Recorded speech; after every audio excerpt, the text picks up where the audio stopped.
Bella.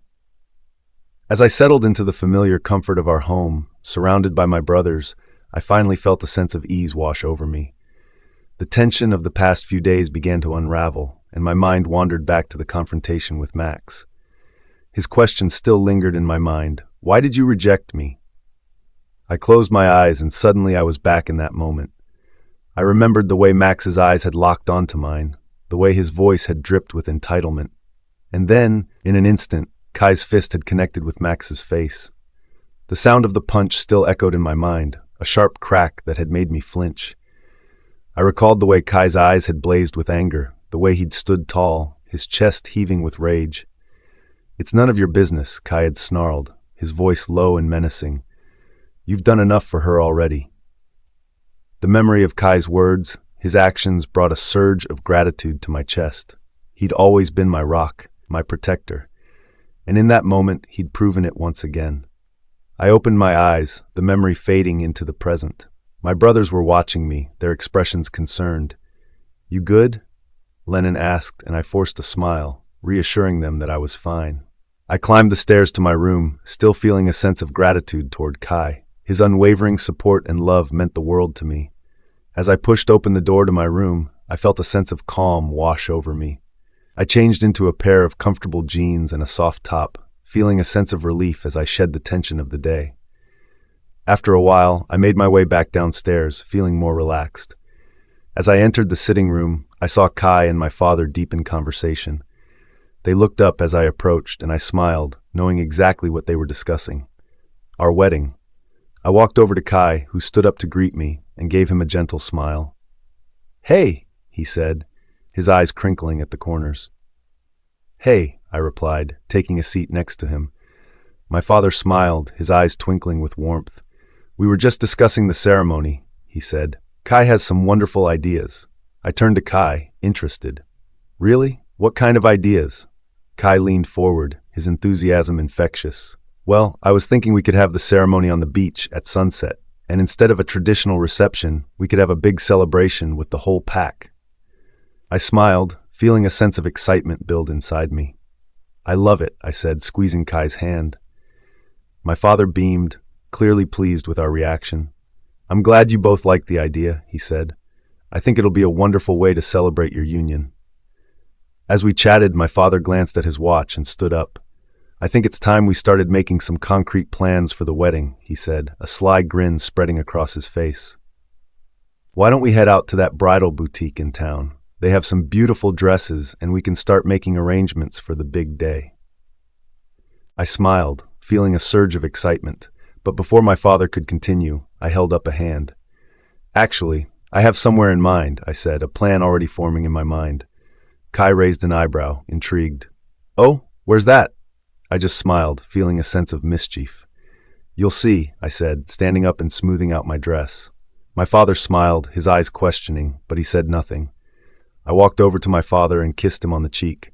"Thanks, Dad," I said, smiling up at him. "We'll take it from here." With that, Kai and I left the house, ready to start making our wedding plans a reality. We got into the car, and the atmosphere was silent, yet comfortable. At intervals, Kai would glance at me, his eyes filled with affection. He'd hold my hand, giving it a gentle squeeze, and occasionally he'd lift my hand to his lips and kiss it softly. As we drove, the silence between us was peaceful, and I felt my heart fill with love for Kai. After a while, Kai pulled up in front of a beautiful boutique. He smiled, looking at me with excitement. "Wow, this place is massive," he said, whistling softly. I smiled back at him, feeling a sense of pride. "Yeah, she has good taste," I said. Kai chuckled, and we both got out of the car. Hand in hand, we walked towards the boutique. As we entered the boutique, I approached the reception desk and gave the receptionist my name. "Hi, I'm Bella. I have an appointment to try on wedding dresses and get my fiancé measured for his suit." The receptionist's expression changed as she checked the details on her screen. Suddenly, her face scrunched up in distaste. "You're from California," she stated, her tone dripping with disdain.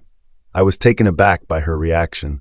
Her eyebrows were drawn into a frown, and her lips were pursed in disgust. I exchanged a confused glance with Kai, wondering what was wrong. As we waited, I noticed that the staff began to treat me differently. their attitudes changing because of where I was from. They were dismissive and rude, and it was clear that they looked down on me. But what really caught my attention was the way they flirted with Kai. They batted their eyelashes, touched his arm, and made suggestive comments. Kai, however, remained indifferent, his eyes fixed on me as he held my hand and pulled me close to his side. It was like they thought they could just waltz in and steal his attention. But Kai's grip on my hand only tightened, a clear signal that he was taken. The final straw came when one of the staff members, a tall, blonde woman, approached Kai with a measuring tape. As she reached out to measure his chest, her touch was sensual, lingering a little too long. That's when I'd had enough. I swatted her hand away from Kai's chest, my eyes blazing with anger. "I think we need a professional to do the measurements," I said, my voice firm. The blonde woman looked taken aback, but I didn't care. I was not going to let her or anyone else disrespect me or my fiancé. The blonde woman's face turned red with anger as she shouted at me. "If you're not ready to do the measurements, then you might as well leave the boutique.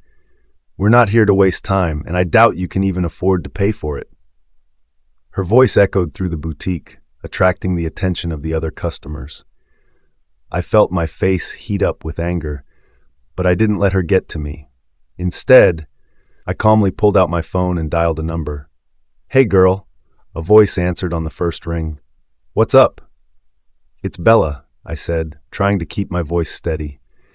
"If you don't get here in 5 minutes, our friendship means nothing." The voice on the other end of the line burst out laughing. "Oh, Bella, you're not going to scare me. There's no way you know anyone of that class." I smiled, knowing that my friend was about to give this boutique a run for their money. "Just get here," I said before hanging up the phone. Exactly 5 minutes later, the door to the boutique burst open and the owner rushed in. She looked disheveled, her hair messy and her clothes wrinkled, as if she had just rolled out of bed. But what shocked everyone in the boutique was when she rushed over to me and pulled me into a tight hug. "Bella, darling," she exclaimed, holding me at arm's length to examine me. "I'm so sorry I wasn't here to greet you myself. Right, how are you, sweetie?" The blonde woman who had been rude to me earlier looked like she had just swallowed a lemon. Her face was pale and shocked, and she took a step back, looking like she was about to faint. Kai, on the other hand, looked amused. He raised an eyebrow and leaned against a nearby chair, watching the scene unfold with interest. I smiled. "Bella." Ruby, the owner of the boutique, held me at arm's length, examining me with a critical eye. "I'm so glad you're here, Bella," she said. "I've been dying to get started on your wedding dress. You're going to be the perfect muse for my new collection." I smiled, feeling a sense of excitement.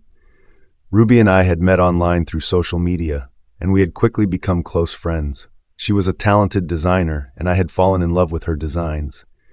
I had already decided to wear one of her special creations for my wedding. "I'm so glad to be here, Ruby," I said. "But actually, I just came to get Kai's measurements for his suit. I've already decided on my dress." Ruby's face lit up with excitement. "Oh, wonderful. I'll get my best tailor to take Kai's measurements, and of course, we'll make sure his suit is perfect for the big day." As Ruby called over her tailor, I couldn't help but notice the blonde woman who had been rude to me earlier. She was watching us with a mixture of shock and disgust, clearly unable to believe that I was friends with the owner of the boutique. I took a deep breath and explained to Ruby what had happened with the blonde woman. Ruby's expression changed from welcoming to shocked and angry as I recounted the woman's rude behavior. When I finished, Ruby's face was red with rage. "That's unacceptable." She spat, turning to the blonde woman. "You're fired, effective immediately." The blonde woman's eyes widened in shock as Ruby stormed over to her. "Get out of my boutique," Ruby ordered, her voice firm. "You're not welcome here." The woman quickly gathered her things and scurried out of the boutique, looking embarrassed and angry. Ruby turned to me, Kai, and my father, who had been watching the scene unfold. "I'm so sorry about that," she said, her voice sincere. "That kind of behavior is not tolerated in my boutique. You deserve so much better." I smiled, feeling grateful for Ruby's support. "Thank you, Ruby," I said. "That means a lot to me." Ruby's expression turned thoughtful as she looked at Kai. I want to make it up to you both for the horrible service you received, she said.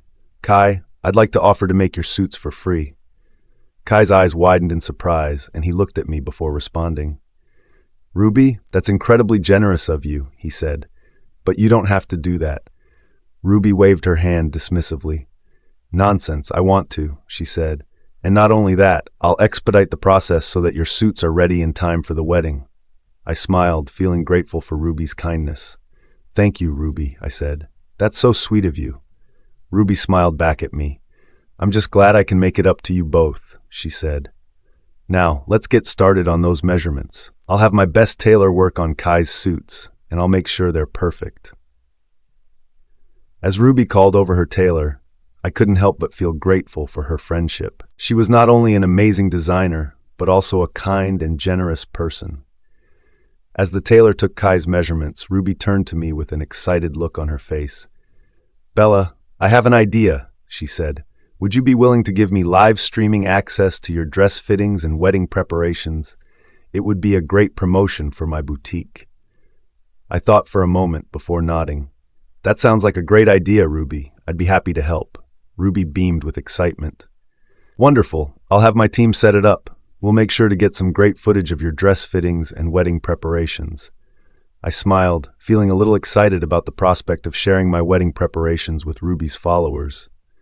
Also, Ruby, can you ask the staff to bring out the dress? I asked. I'd like to try it on and see if there's any necessary adjustments to be made. Ruby nodded, jotting down some notes on her phone. Of course, Bella. Ruby led me to a luxurious dressing room, adorned with velvet curtains and a sparkling chandelier. She helped me into the dress, carefully fastening the delicate buttons and adjusting the fit. As I stood in front of the mirror, I couldn't help but gasp in awe. The dress was even more breathtaking than I had imagined. The delicate lace and intricate embroidery sparkled in the light, accentuating my curves in all the right places. The strapless design showcased my toned shoulders, and the fitted bodice cinched at my waist, emphasizing my hourglass figure. The full, flowing skirt cascaded down my legs like a river of silk, making me feel like a real-life princess. As I gazed at my reflection, I felt a surge of confidence and beauty. The dress made me feel like the best version of myself, elegant, sophisticated, and radiant. I couldn't help but smile at my reflection, feeling like I was staring at a stranger who was stunningly beautiful and poised. I felt like I was floating on air, my heart full of joy and excitement. I couldn't wait to walk down the aisle in this dress, with Kai waiting for me at the altar. The thought sent shivers down my spine, and I felt grateful to Ruby for creating such a masterpiece. As I stepped out of the dressing room, Ruby's eyes widened in awe. Bella, you look absolutely stunning, she exclaimed. The dress was made for you. I smiled, feeling a sense of pride and happiness. But as I looked over at Kai, I saw something in his eyes that made my heart skip a beat. It was admiration, adoration, and something more, something that made my stomach turn and twist with excitement. Kai's eyes roamed over me, taking in every detail of the dress. He looked at me like I was the only person in the room, like he couldn't tear his eyes away from me. I felt a blush rise to my cheeks as he looked at me, his eyes burning with intensity. Ruby's voice brought me back to reality. I'll just make a few adjustments to the hem and the sleeves, she said, and then the dress will be perfect. But I wasn't listening. I was too busy looking at Kai, seeing the way he looked at me. It was like he could see right through to my soul, like he knew me better than anyone else. As we drove back home, Kai couldn't stop praising my beauty. You looked stunning in that dress, Bella, he said, his eyes gleaming with admiration. I couldn't take my eyes off you. I teased him back, feeling playful. Oh, really? And what exactly did you like about the dress? Kai's smile grew wider, and he leaned in close. I liked the way it hugged your curves, he whispered, his breath sending shivers down my spine. Before I could respond, Kai leaned in even closer, his lips brushing against mine. It was a gentle kiss at first, but it quickly deepened, filling with the chemistry that always seemed to simmer between us. I felt myself melting into the kiss, my heart pounding in my chest. Kai's lips were warm and insistent, and I couldn't help but respond, my own lips parting to meet his. The world around us melted away, leaving only the two of us, lost in the depths of our own private universe. It was a kiss that spoke volumes, a kiss that said everything without saying a word. Bella. The soft glow of moonlight spilled through the gossamer curtains as Kai and I stumbled into his bedroom, our laughter filling the quiet night. Kai's strong arms encircled me, pulling me close as our lips met in a kiss that was both gentle and fervent. The taste of him was familiar yet intoxicating, like the finest wine savored anew. My fingers found the line of his jaw, tracing it before sliding into his dark, unruly hair, pulling him even closer. Our kisses deepened, growing more urgent as they crossed the threshold into the bedroom. My back met the cool softness of the bed, and I felt Kai's weight as he lowered himself beside me, his hands gliding along the curve of my waist. Each touch felt like a vow, a promise of his devotion, and in his arms I felt the kind of love poets wrote about but rarely captured in words. The room was filled with the murmurs of our love, our intimacy a quiet storm that swirled around us, wrapping us in warmth. Later, when the passion ebbed, we lay entwined, the sheets a tangled testament to our bond. Kai's fingers played absently with my hair as he gazed at me, his eyes brimming with adoration. "I still can't believe you're going to be my wife," he whispered, his voice soft but edged with wonder. I tilted my head to look at him, a smile curving my lips. "Believe it, Kai. You're stuck with me now." He chuckled, the sound low and comforting. I wouldn't have it any other way. He pressed a kiss to my forehead, then my temple, and finally my lips, as if sealing his words with every touch. We spoke in hushed tones about our future, about the life we would build together. Dreams of a home filled with laughter, of children with my bright eyes and Kai's steady resolve, colored their conversation. The day dragged on and we were both awake, fully talking about anything under the sun. The air was warm, the scent of firewood mingling with the faint floral notes of my perfume. I sat cross-legged on the thick rug near the hearth, my gown flowing like water around me. I held a steaming cup of tea in my hands, the tendrils of heat curling up and blurring the edges of my face in the firelight. Kai sat across from me on a low stool. "Do you ever stop fidgeting?" I teased, breaking the silence. My voice was soft, lilting, but there was a playful edge to my words. "It's as though you have an aversion to sitting still for more than a moment." Kai smirked without looking up, the firelight dancing in his storm-gray eyes. "I could ask you the same, my love. Weren't you the one pacing for hours this morning, fretting over all of the wedding preparation? Or was that another woman I saw gnawing her lip as if the world were ending?" I raised a brow, feigning offense. "That was preparation, not fidgeting.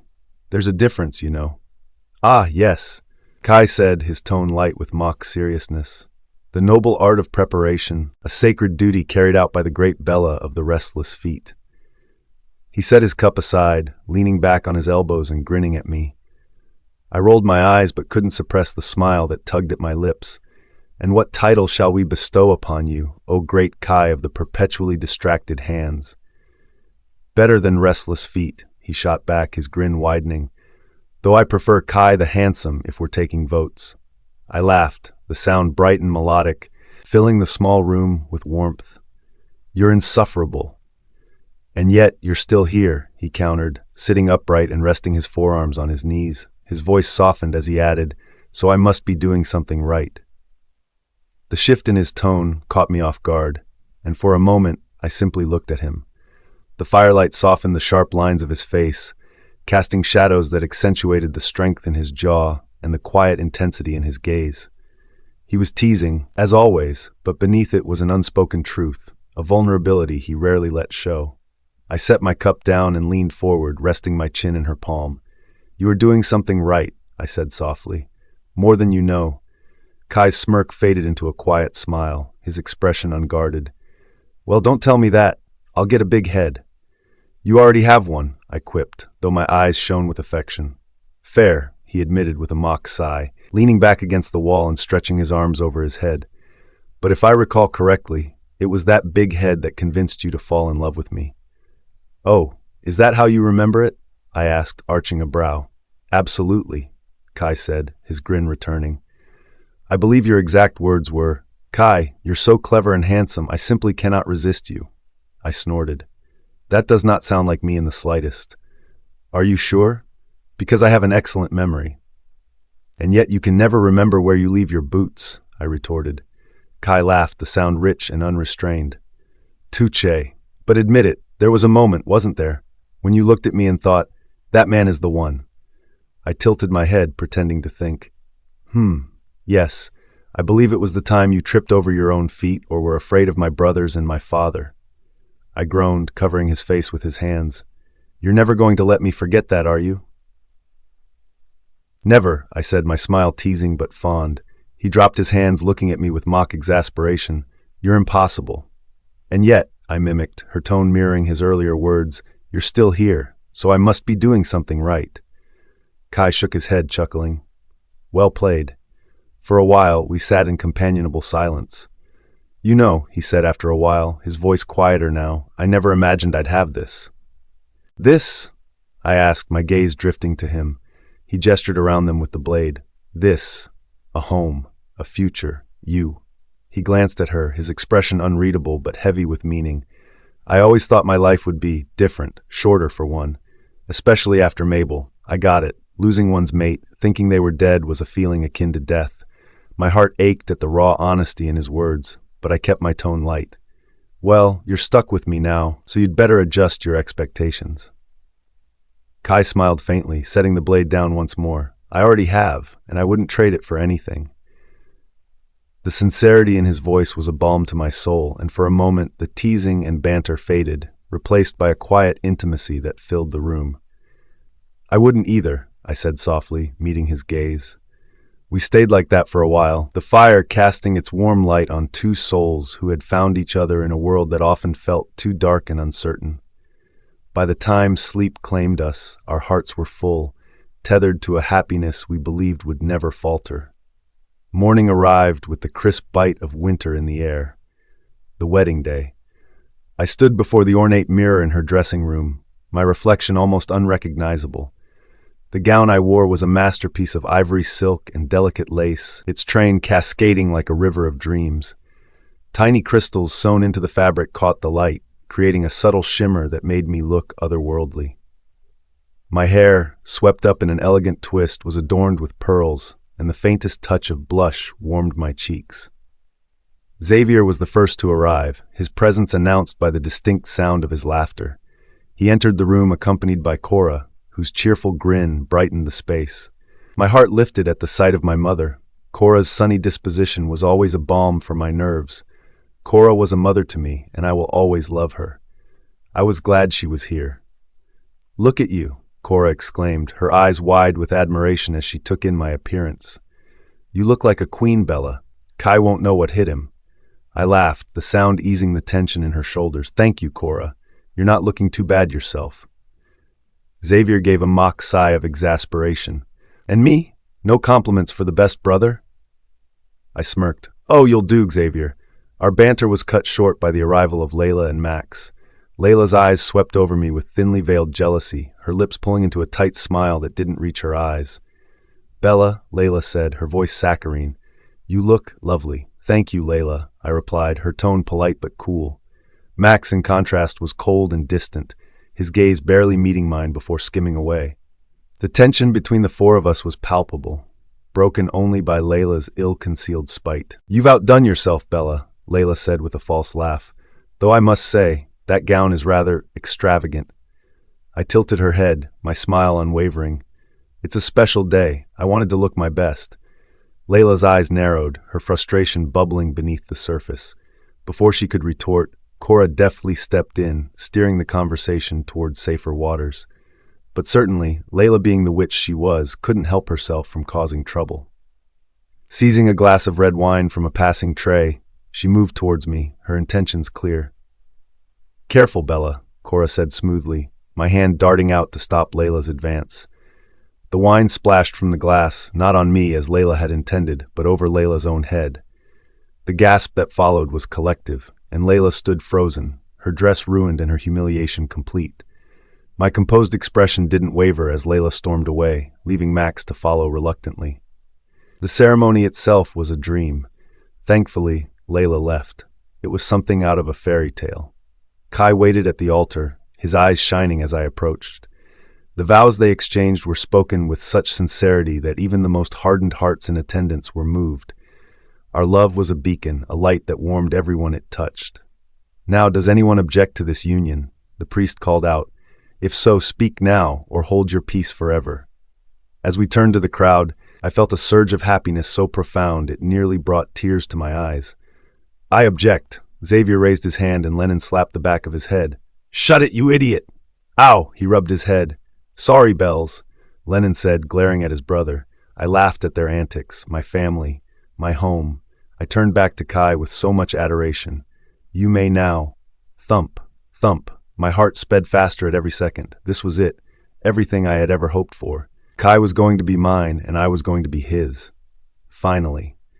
My eyes fluttered close, but just as Kai leaned in to seal our union with a kiss, a voice rang out, sharp and commanding. "I object." All heads turned to the source, and there stood Mabel, her figure framed dramatically in the open doorway. The silence was deafening as she strode forward, her eyes blazing with a mix of fury and desperation. "Bella." The sound of Mabel's voice sliced through the air like a dagger, halting the ceremony in its tracks. All the warmth, the joy, the elation of the moment evaporated, leaving an icy tension behind. "I object," she had said, her voice ringing with authority and venom. At first, I couldn't even process it. My head turned instinctively, searching for her face in the crowd. And there she was, standing in the grand doorway of the hall, her figure backlit by the fading afternoon sun. The train of her crimson gown swept the floor like a river of blood, but it wasn't her dramatic entrance that held me captive. It was the boy standing at her side. He was small, maybe 5 or 6 years old, his dark curls wild and unkempt, but it was his eyes that made my breath catch in my throat, storm gray eyes, the exact shade as Kai. I didn't get what was happening. What was she doing her? My throat constricted. Whispers rippled through the crowd like a wave. My chest constricted, a crushing weight pressing against my ribs as Kai stiffened beside me. I felt him take a step forward, his body taut with tension. "Mabel," he said, his voice low and filled with barely restrained fury. "What are you doing here?" She didn't flinch, her expression calm and composed, though her eyes glinted with something sinister. She placed a hand on the boy's shoulder. Her nails painted a deep red that matched her gown. "I've come," she said, her voice carrying across the room, "because there is something you need to know before you make a mistake you cannot undo. The only mistake here is you." I bit out, bile rushing into my throat at the sight of her. After all the lies and tricks, she had the guts to come back here? Where was shame when the entire fucking world needed it? Kai's hands clenched into fists at his sides. "What could you possibly have to say that would justify interrupting my wedding?" "Not me." Mabel stepped aside, revealing the boy fully. "Him." I heard someone in the crowd gasp. My heart felt like it had stopped completely, the blood in my veins turning to ice. The boy didn't move, didn't speak, but his resemblance to Kai was undeniable. "This is your son," Mabel said, her words deliberate, sharp, and calculated. The room erupted in chaos. Guests murmured and gasped, some standing to get a better view, others looking away as if the scene unfolding was too much to bear. My ears buzzed, my vision narrowing as I tried to make sense of what I was seeing. "Son? Son?" The word echoed in my ears. "Son?" Mabel had Kai's son? What did this mean? Would he be with her? Would they be happy? Would they have everything that was meant to be mine a few seconds ago? Why was the universe so cruel to me? What did I do to deserve all of this? I hated it. Everything I wanted was within my reach, my grasp only to be snatched cruelly away from me as a reminder that I had no control over my life. Something was bitter tasting on my tongue, a pang in my chest as I stared at Kai, Mabel, and her son. No, I shook my head, their son. Oh God, a lump went down into my throat, shutting any air. "Kai," I heard myself whisper, my voice trembling. He turned to me then, and the anguish in his eyes nearly broke me. He didn't speak, couldn't, it seemed, as he turned back to Mabel. "That's impossible," he said finally, his voice rough. "I would have known." Mabel arched a brow, a smile playing at the corner of her lips. "Would you?" I left without looking back, Kai. I didn't have the luxury of telling you then. "Then why now? Why do this now?" "You're lying," he snapped, his voice rising. This doesn't make sense." "Doesn't it?" Mabel tilted her head, her tone calm and condescending. Look at him, Kai. Look at his eyes. Look at his face. Or better yet, use your senses. Nathaniel froze, his body going rigid. He inhaled sharply, his eyes widening almost imperceptibly as he looked at the boy again. "It's him," he murmured, almost to himself. The words cut through me like a knife. I felt my knees weaken, the world around me spinning as his words replayed in my mind. He believed her. I wanted to scream, to demand answers, but my throat felt tight, my voice locked behind a wall of pain. My siblings, ever vigilant, stepped forward, forming a protective barrier between me and Kai. "This is absurd," Lennon said, his tone icy. "Mabel, you've always been a manipulative liar.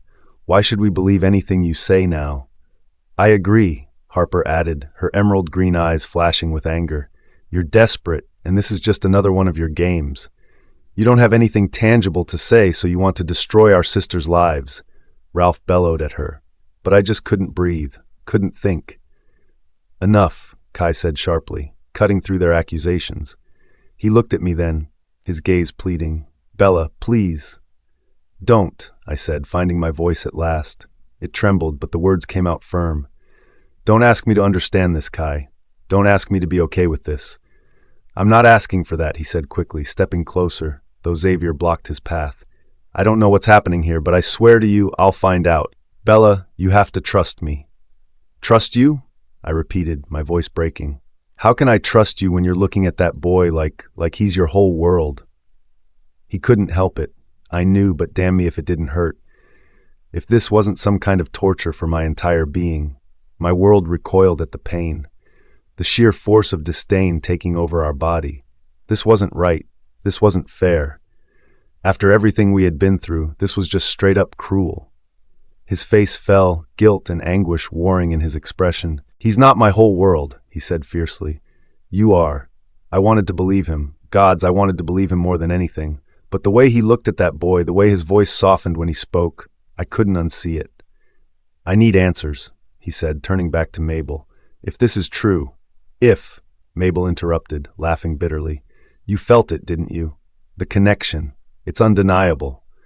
"I need proof," Kai said coldly.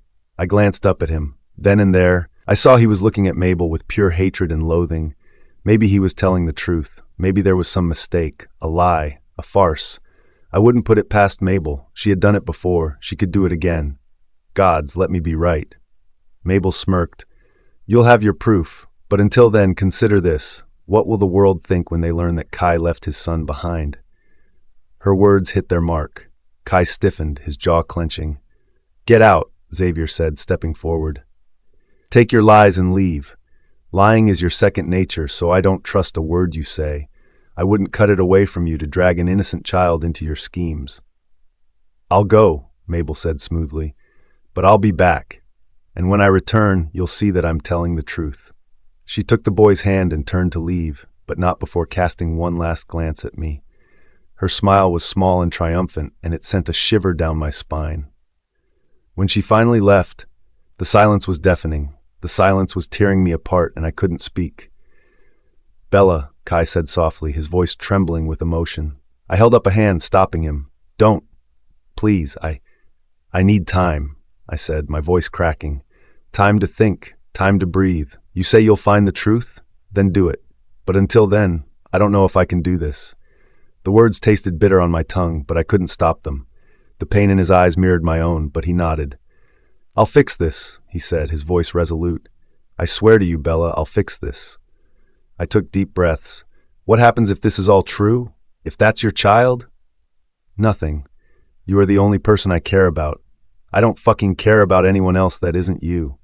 I would die before I leave you, Bella. He held both my hands and kissed the back of my palms. I shuddered at the touch. "Trust me, Bella, I would never leave you. I would splinch myself before I let you go, because what am I without you? Why do I exist if not for you?" And as he looked at me, the feeling I felt of the fragile threads of my happiness unraveling, one by one, was gone. My eyes met his, determined and fierce.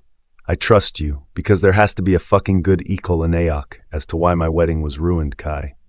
Relief flooded through him as he nodded at me. "Thank you." But it didn't ease me, and what was about to come, things were just beginning, and I felt it in my guy, Ki. The room felt smaller, the air heavier, as I stared at Mabel. Her name alone was a wound I thought had long scarred over, but seeing her now, alive and standing before me, reopened it. The chaos of the interrupted wedding still churned outside the room, but here, within these walls, it was as if time had frozen. I couldn't believe she was here and staring at me with those fucking eyes that destroyed me, broke me to the point where I almost lost another chance at happiness and love. She was a jinx, a curse.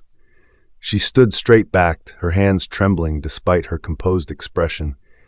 Her presence alone was enough to make my blood roar, but it was the boy standing shyly beside her, dark-haired, wide-eyed, and painfully familiar, that shook me to my core. "I'm sorry," Mabel began, her voice trembling but resolute. "I know this is not how you wanted your day to go, but I didn't have a choice. I had to come." "You had to come?" My voice was sharper than I intended, but I couldn't temper the fury bubbling inside me. "You had to come here, on this day, after years of silence, after letting me think you were dead?" She flinched, her composure wavering. "It wasn't an easy choice, Kai. Do you think I wanted this? You think I wanted to ruin?" "Ruin what?" I snapped, my hands curling into fists. "The life I managed to piece together after you tore it apart? The woman I'm trying to marry? You've already ruined everything once, Mabel. Why now? You left me, abandoned me, made people think I was a fucking monster. Why?" Her gaze dropped to the boy, who clung to her skirt. "Because you deserve to know the truth about him." The weight of her words pressed down on me, and I felt my chest tighten. "Him?" My voice was a rasp, barely audible. "Him? A boy you claim to be mine, but I don't believe you. You are a goddamn liar, Mabel." Her eyes met mine, full of unspoken sorrow. "Kai, this is Ollie, your son. What do I have to gain by lying to you? Think about it. Why would I come here after all these years for what? You deserve to know him." The words hit me like a blow, and for a moment the room spun. I looked at the boy, at Ollie, and I saw it. My own features stared back at me, my jawline, my dark eyes. To know him, my son. I couldn't deny the scent on him. I stumbled back, my legs threatening to give out, and found the edge of the desk to steady myself. "That's impossible," I managed to say, my voice shaking. We didn't. Mabel had a heart condition, so we rarely. I couldn't have a son. It wasn't possible. It felt wrong, unworthy and undeserved. I understood why. It wasn't Bella's son. It wasn't from Bella. The boy wasn't a spitting image of the woman I love. Her expression hardened. We weren't intimate often, yes. I know what you're thinking, Kai, but it's the truth. I found out I was pregnant shortly after I left. "After you faked your death," I corrected, the venom in my voice unmistakable. Mabel flinched but didn't look away. "Yes." A bitter laugh escaped me. "And your solution was to disappear? To let me think you were dead instead of telling me we had a child?" She stepped closer, her voice trembling but fierce. "Do you remember the threats we were facing back then? The attacks from the other packs, the unrest? I had no choice. Kai, I wasn't just protecting myself, I was protecting him." She looked down at Ollie, her hand brushing his hair. "And I would do it all over again if it meant keeping him safe." Safe. Safe is with me. Safe was not walking out on me. Safe was not lying to my face. I ran a hand through my hair and over my face. "You wouldn't understand, Kai. I did what I had to do. You know I had no choice." I stared at her, my thoughts a maelstrom of anger, confusion, and disbelief. My son. The word felt foreign, impossible. And yet, looking at Ollie, I couldn't deny the truth. "He doesn't speak?" I asked, realizing that he hasn't said a single word since, not even to Mabel. My voice was quieter now. She shook her head. "He's mute. He always has been. But there's more, Kai. That's why I came to you now. Ollie isn't just mute. He's unwell. I need your help." The fury simmering beneath my skin flared again. "Now you need my help? You hid him from me for years, and now, when you've run out of options, you come back and expect me to... what? Fix everything?" Isabella's eyes filled with tears, but she didn't back down. "I know I don't deserve your forgiveness.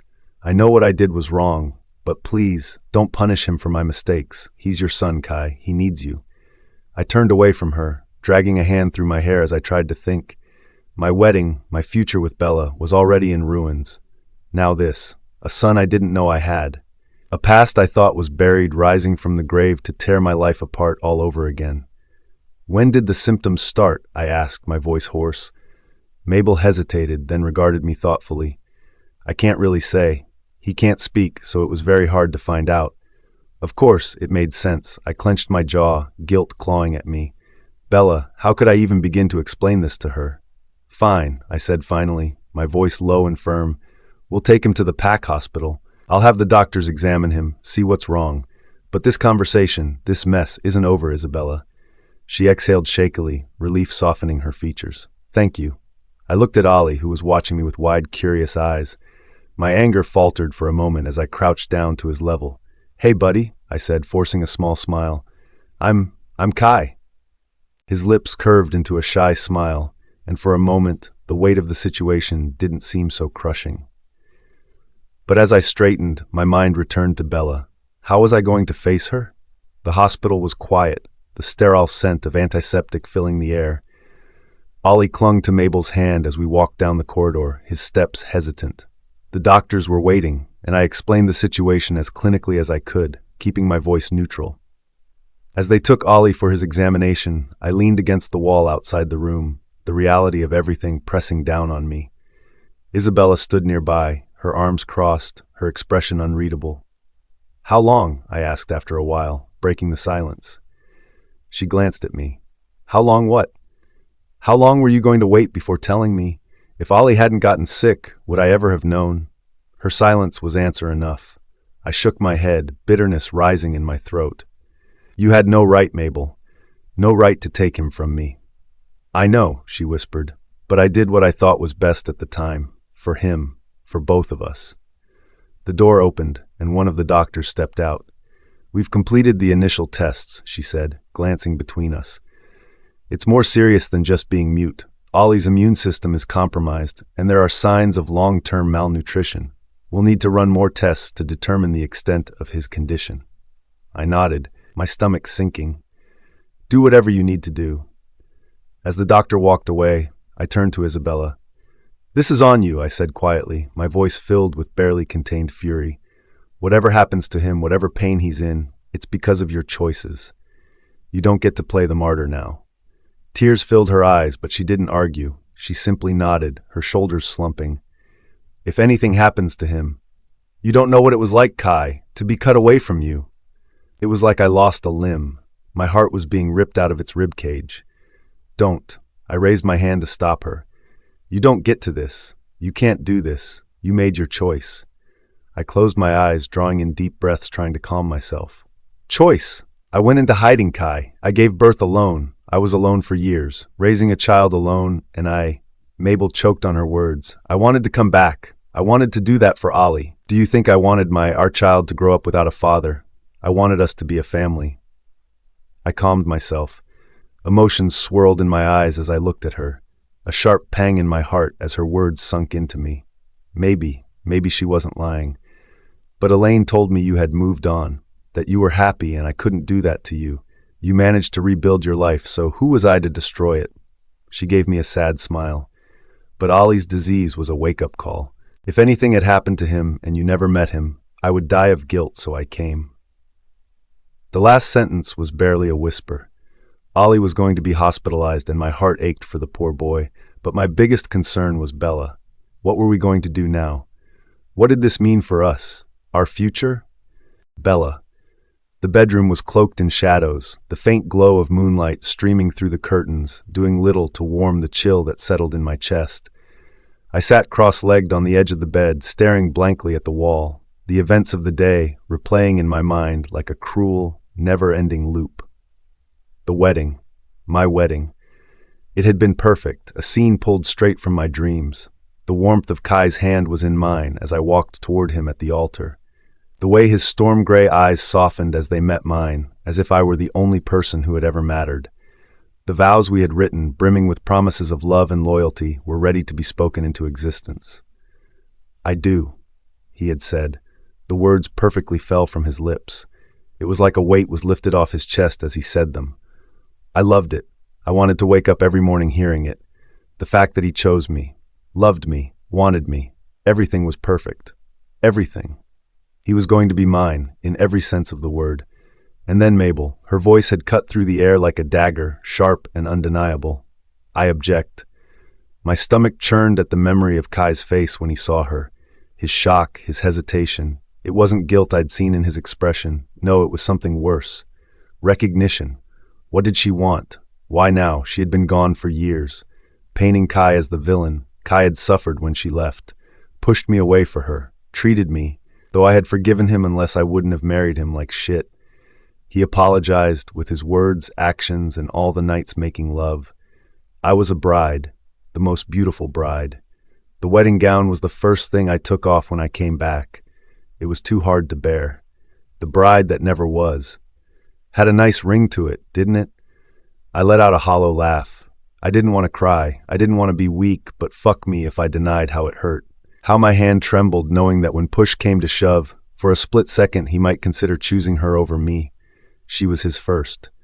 But you would be his last. My wolf reminded me. I chose to trust in him, believe in us, our bond. He would protect it, protect our bond, and we'd figure out a way to get out of this like we always did. That was what was important. Not crying, not doubting, not fretting over things that were out of our control. He had chosen to marry me, put the ring on my finger, and say the words. Made the vows, so he had to choose us. He had to love me like he promised because I would not bear another moment of pain. I couldn't. I had been through a lot already, so this wasn't right. The moon goddess cannot do this to me after everything I have been through. I had found a family, my family, friends and him, everything that was cruelly snatched away from me when I was this close to having everything that I had longed for. It just wouldn't be fair, and I knew I wouldn't stand for it. Never. I would fight for my life. I exhaled shakily, running my fingers through my hair as my wolf stirred restlessly within me. She, too, sensed the unease, the threat that Mabel's presence brought to our lives. Could she truly want Kai back? After all these years, after faking her death and leaving him to grieve her? The very idea made my blood boil, but something about her arrival didn't sit right. Mabel wasn't just here to rekindle old flames. There was something more, something darker. I could feel it, sense it with every fiber of my being. To fake her death for years, for many years, wasn't something anyone could achieve. It was a bloody damn task. She was cunning, even more than Layla. People like that threw one thing for others to catch, just to throw another to catch people off guard. She wanted something. She came back, now, for a reason. It would be foolish to think she was just here for Kai, to get him back. It wasn't just that. There was more. Something that could break all of this, and I would be damned if I let that happen. I would protect my home, my family, and everything I had worked hard to build. I would. The way she'd looked at me like I was an obstacle, not a rival. The subtle tension in her body, the way her words had been calculated, almost rehearsed. It wasn't just about Kai. It would be overstating his importance, and that was what she would want. For us to think that Kai was the reason. The catalyst. He might be, but he wasn't truly the one she was after. I rested my head against the wall, letting the thoughts swim in my head, letting them pull me back from the wave of despair threatening to wash over me. And then there was the boy. Ollie. If what Mabel said was true, then the boy had gone years without a father, but if it wasn't, then the poor innocent boy was just a tool for the vicious woman's plots. Why drag a child into all of this? It heightened the stakes and limited what we could do to her. If the child was Mabel's, then anything to imprison her or trap her would be difficult because the boy never grew up with a father, and Mabel was the only mother figure. However, something felt off and wrong. Something tugged at my chest. This wasn't right. The boy was like an outlier, an untouchable force. It was too perfect. The boy had everything we needed to believe Mabel. I frowned, brows furrowed. That there was the problem. From the timing and the pieces on the chessboard seemed too perfect. Kai's scent was all over him. It was undeniable. Yet I couldn't shake the feeling that there was more to his story than what Mabel had told us. A boy born mute, hidden away for years. Why bring him here now, if not to claim something? Or worse, to disrupt everything Kai and I had built together?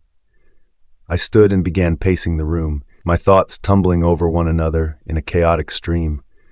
My wolf's instincts gnawed at me, urging me to look deeper, to see what was hidden beneath the surface. To achieve the level of perfection that Mabel had gotten to, the only thing it could be was nothing short of a miracle. The word was breathed into my head.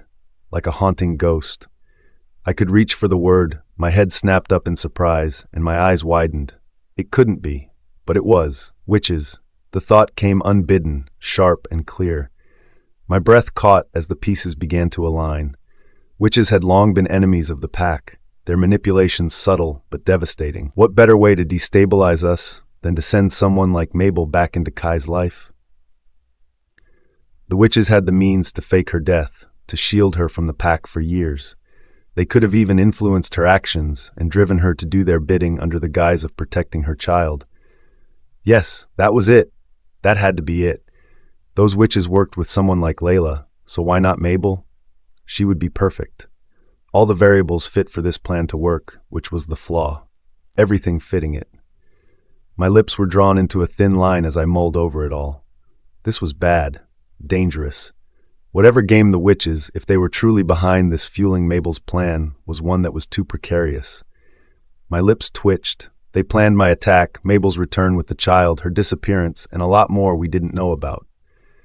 The plan stewing underneath was like a volcano waiting to erupt. I stopped pacing, my hands curling into fists. If Mabel had the witches' backing, then this was no coincidence. Her return wasn't about love or closure. It was a carefully orchestrated move, and Ollie was likely the key. I closed my eyes, steadying my breathing. Kai would see it too. He'd trust me. He always did. But trust wasn't enough. If we were going to protect the pack and each other, we needed a plan. A way to unravel Mabel's lies and uncover the truth before it was too late. For now, I had to stay calm and focused. Kai would be back soon, and I needed to be ready. As the minutes ticked by, my thoughts shifted to him, to us, to the promises we'd made before the altar, interrupted but unbroken. The memory of his touch, his voice, was a balm against the storm in my mind. Whatever came next, we would face it together. Bella. When Kai returned, the tension in his shoulders was palpable, his storm-gray eyes heavy with emotions I couldn't quite place. He stepped into the room, his presence filling the space, and I met his gaze with a calm I didn't entirely feel. How was he so calm? Had he made a decision? One to leave me? I swallowed, fidgeting with my fingers. "How's Ollie?" I asked, my voice soft but steady. Kai sighed, running a hand through his hair. "The doctors are still running tests. It's more than just mutinous bells. His health, it's delicate. They're concerned about a few things, but we won't have answers until morning."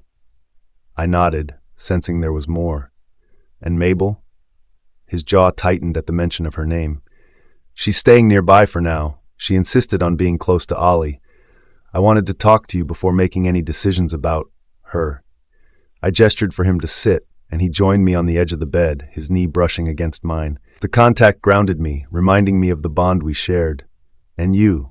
How are you?" I just had to ask. His head snapped to meet mine, and a small smile tugged at the end of his lips.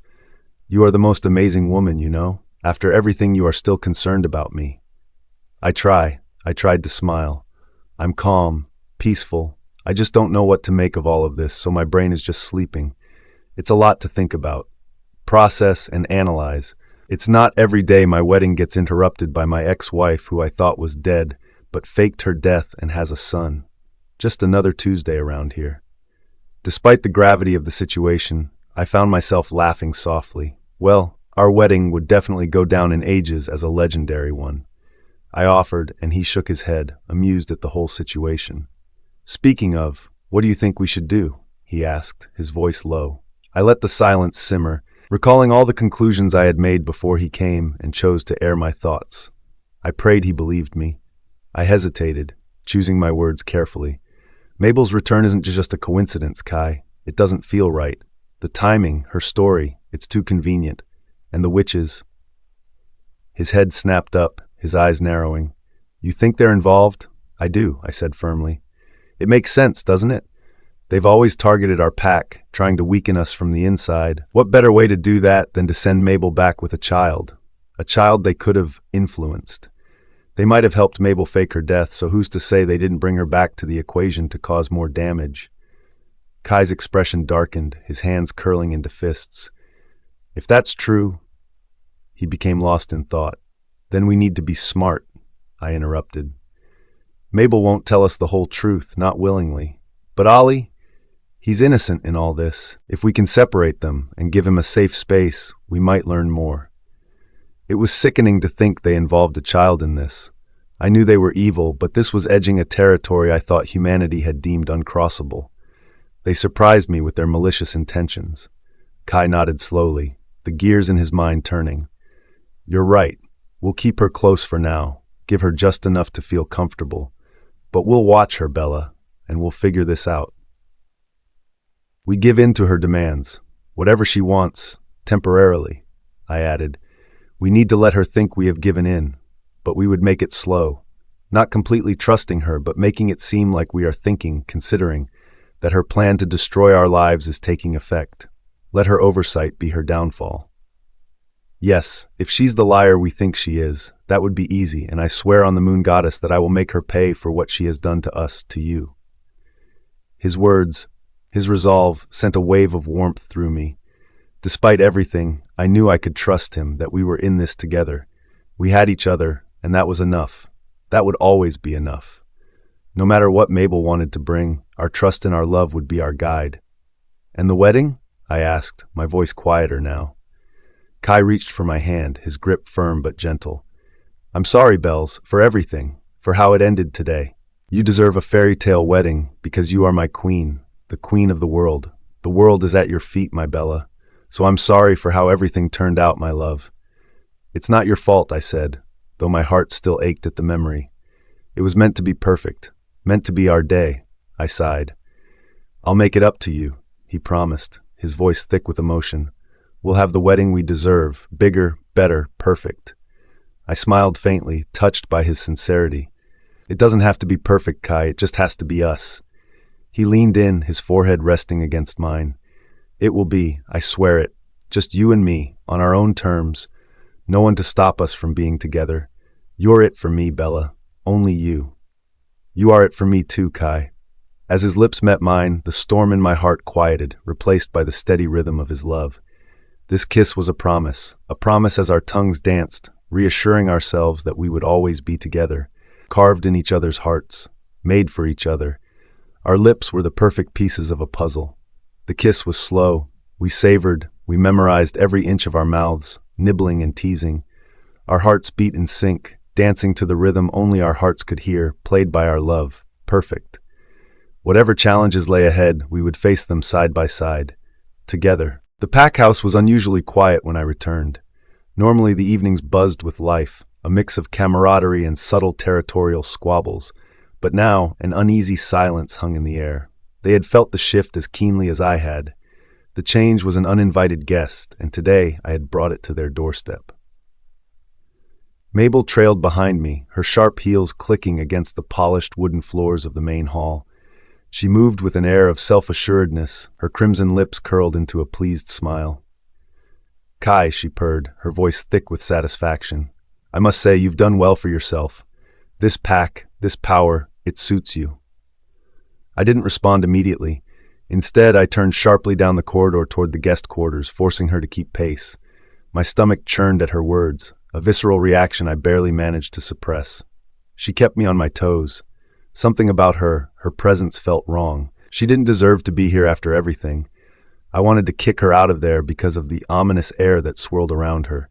Bad things, my wolf screamed at me. But I couldn't. Bella wouldn't want that. We had a plan. But the scars Bella gave me were too hard to ignore. A pressure weighed on my chest, and it was fucking clear. Not because I loved her or anything like that, but pain like that didn't go like that. When this was over, I would ask her all the questions pent up in my chest. I gave her everything. I loved her, not the way I loved Bella, but I still loved her nonetheless, even with her heart disease. I cherished her and gave her everything she would want. When she died, my whole world shut down. I hurt myself and Bella in the process, mourning and grieving for a woman who ran away, escaped, left me, abandoned me. She put me in hell for years. The pain seared through my veins. But what hurt the fucking most was the fact that I treated Bella badly because of her, for her. I let my whole world crumble because I thought she deserved it. She deserved to be remembered by me for years to come, or so I thought. All she turned out to be was a vicious snake.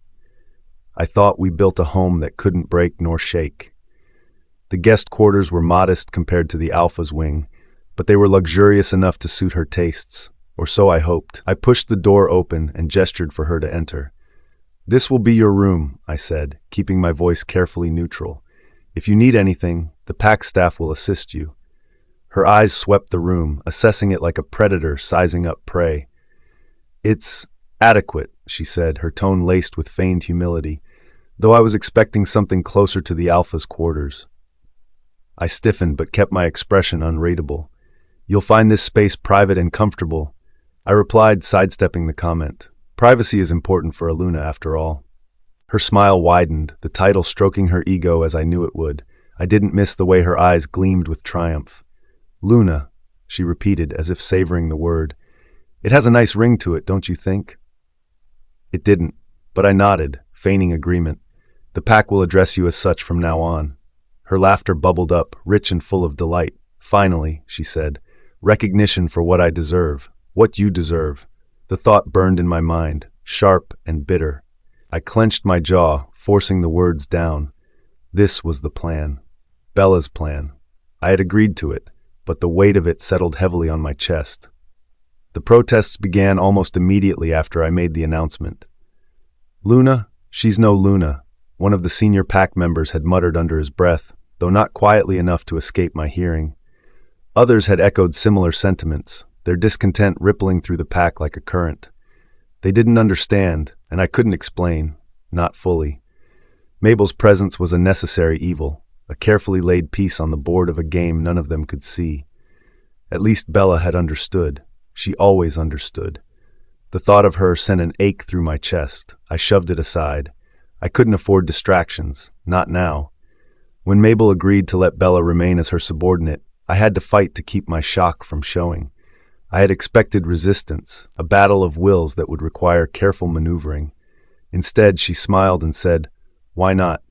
I don't think I understand how any of this works, and I don't deserve this. I need Bella's help." The casual cruelty of her words had nearly undone me. Later that evening, after ensuring the pack house had settled, I escorted Mabel outside. The cold night air bit at my skin, a welcome contrast to the suffocating tension inside. Mabel, on the other hand, didn't seem fazed by the chill. She walked beside me with a predatory grace, her arm brushing mine as she moved closer. "I must admit," she said, her voice low and intimate, "I missed this." I raised an eyebrow. "Missed what?" "Us."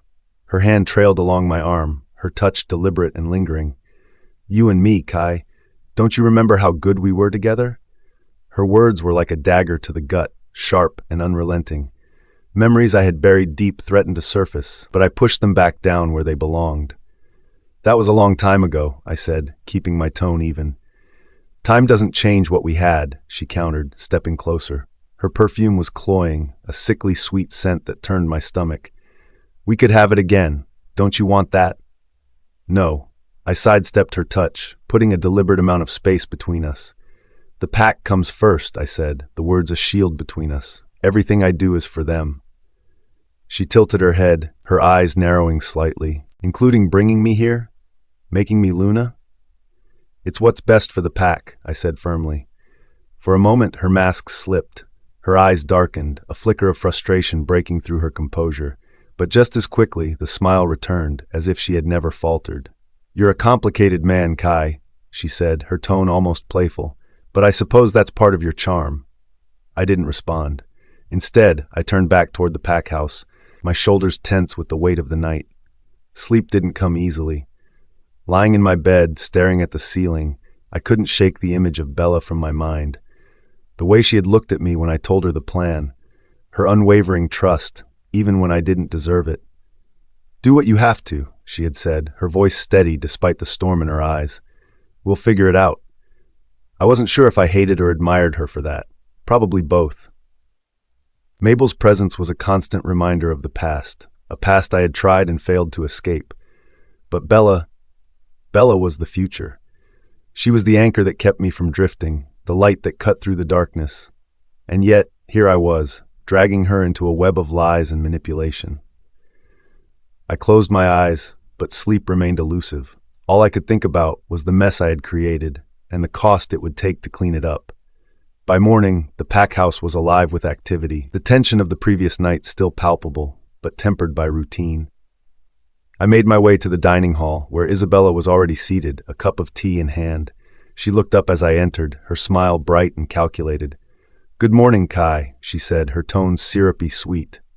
"Good morning," I replied, keeping my expression neutral. She gestured to the seat beside her. "Join me?" I hesitated but nodded, sitting down across from her. "I've been thinking," she began, stirring her tea with deliberate precision. "About the pack. About us." I raised an eyebrow. "And?" "I want to be involved," she said, her gaze steady. "Not just in name. I want to understand the pack, its dynamics, and its needs. If I'm going to be Luna, I need to do more than just wear the title." The words were unexpected, catching me off guard. For a brief moment, I saw a glimmer of something genuine in her eyes, ambition, perhaps, or a desire to prove herself. "Are you sure?" I asked carefully. "Of course."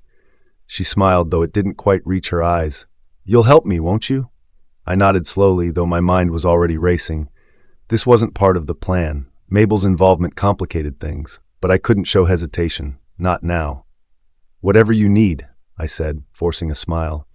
Her satisfaction was evident as she sipped her tea, her gaze lingering on me a moment too long. And just like that, the game continued. Mabel. The title of Luna suited me perfectly, as it always had. Standing in the grand hall of the pack house, I basked in the weight of the pack's hesitant stares and the authority that now came with their silence. They didn't like me. That much was clear. But they obeyed because I had Kai's child. I was with his heir, and the sweet taste of power filled me with joy like no other. And that was enough. Kai had gifted me this role, though I knew it wasn't out of love or loyalty. No, he was testing me. He thought I couldn't handle the responsibility of the pack, that I'd crumble under the pressure of their expectations. But he was wrong.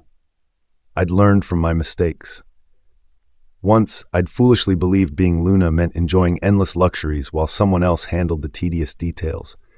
When the pack had needed me most, I'd sought escape instead of duty, turning to witches for freedom. The betrayal I'd orchestrated, selling out the pack's secrets for my own survival, had been calculated, but I'd underestimated Kai's tenacity. Now he was the most powerful alpha, and I was the Luna. Allying myself with the witches did me some good, but nothing could compare to it. Kai was better, stronger now even after I left him. I thought he would crumble. I thought my loss would deter him and end his pack, but it seemed I had overestimated my importance. He even became better than I remembered. I had to come back, and thankfully I did. I came back with a foolproof plan. 1. No one could dispute and antagonize because it lacked any errors. I had plotted, schemed, and looked out for the contingencies of the plan before coming back. I wouldn't let anything stop me and stand in the way of getting what I wanted. Now, I had a second chance, and I would not waste it. Kai would see that I was more than the selfish girl he remembered. He'd see that I was his equal, and together we'd reclaim the life that was always meant to be ours, that I was his destined Luna. No one else deserved the title. Luna Mabel. So wonderful. So perfect. I had never heard anything so marvelous and melodic. Music to the ears, it truly was. Oh, there was something even more beautiful to my ears. It made my insides squirm at how well it fit, how exquisite and heavenly it sounded in my heart. Oh, Mabel Malarkey. Now that was the best name ever. Kai's name next to mine, utter perfection. Even the moon goddess couldn't argue with that. But first I had to deal with Bella. It appears the girl was going to be more of a thorn than I predicted. After Oliver, I expected her to dump Kai, but she did. She had a thick skin, or she was just shameless. Whatever it was, I didn't care. She was no match for me. I was here first, and I will continue to be. Right now, Bella was just a rebound for Kai. When I sunk my teeth into him and made him realize we were always meant to be, he would come crawling back, and Bella would be a thing of the past. I watched her from across the room as she worked silently alongside a few pack members, her movements efficient and deliberate. She wasn't beautiful in the traditional sense, not like me. There was a rugged simplicity to her that I was sure Kai found refreshing, like a cup of plain water after years of fine wine. But water couldn't compete with wine forever. "Bella," I called out, making my way toward her with a practiced smile. I was thinking we could spend some time together today. A little tour of the pack grounds, just the two of us. What do you say? She looked up, her expression guarded but polite. If that's what you'd like, Luna. The title sent a pleasant thrill through me, though I detected the faintest trace of irony in her tone. Wonderful, I said, brushing off the hint of insolence. Let's get started, shall we? The tour began in the central courtyard, where I made a point of giving orders to every pack member we passed. I corrected their posture, criticized their work, and issued tasks that I knew were unnecessary but satisfying to watch. Mabel, one of them, Joseph, I think, ventured hesitantly as I ordered the fountain cleaned for the second time that week. Didn't we just scrub it yesterday? I tilted my head, feigning surprise. And yet it's still streaked with water stains. Don't you think the Luna of this pack deserves better than mediocrity, Joseph? His jaw tightened, but he bowed his head. Of course, Luna. Bella said nothing, but I could feel her eyes on me, judging, calculating. Let her. By the time we reached the training grounds, I was growing bored. The warriors were practicing their marksmanship, their shots ringing out in the crisp air. The sight gave me an idea. Well, I said loudly, drawing everyone's attention. What an impressive display. I didn't realize the pack had such skilled marksmen. The warriors paused, their gazes flicking to me with varying degrees of wariness. I turned to Bella, letting my smile sharpen. Why don't you join them? Show us what you've got. She arched an eyebrow.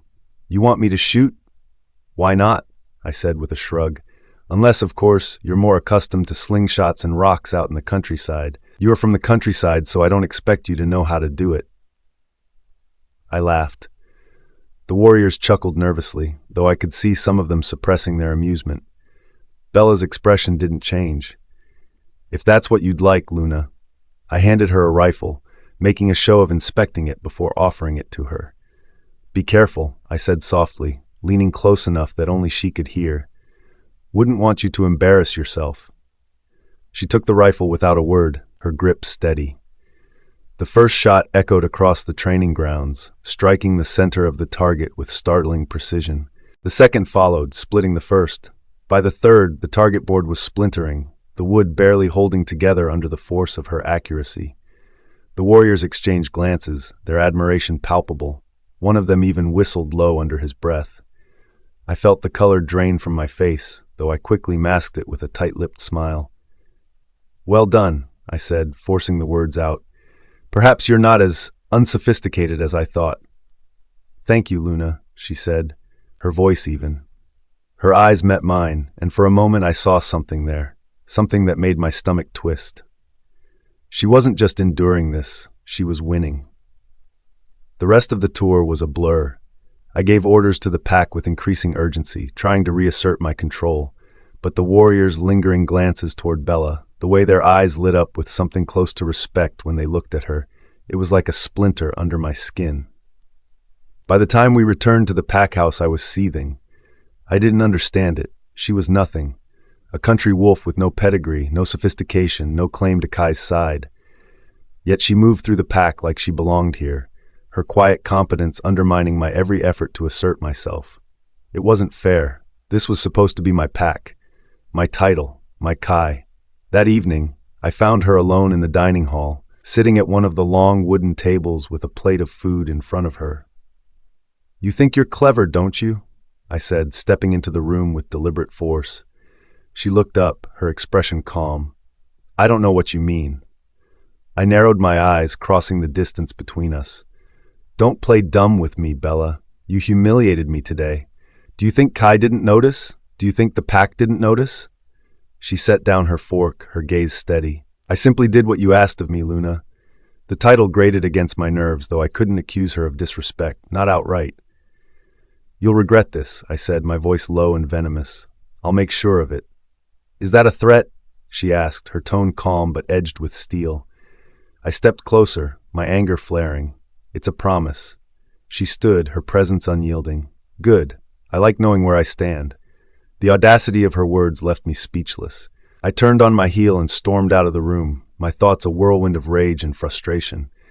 In the solitude of my quarters, I allowed myself to unravel. Kai had chosen me, not her.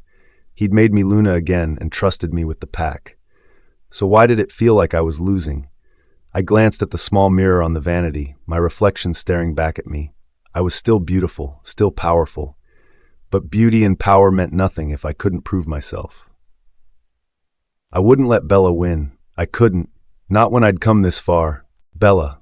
The room was dim, a soft yellow light filtering in from the half-open curtains, casting faint shadows on the walls. I leaned against the window, staring at the rain-slicked streets below. My thoughts were a tangled mess. Kai and I had been exchanging information about her. Anything to help us unravel this mystery. Mabel. Her name hung heavy in my mind like the scent of burnt herbs. I couldn't shake the unease that clung to me every time she returned from one of her mysterious outings. I had told Kai everything, but we didn't know what exactly it was yet. How could I? It was one thing to suspect witchcraft, and another to accuse someone so deeply woven into our lives. Kai's jaw clenched, the tension in his shoulders radiating outward like a storm about to break. I knew that look. It was the one he wore when pieces on the board were moving too fast for comfort. His gaze shifted to me, softening just slightly.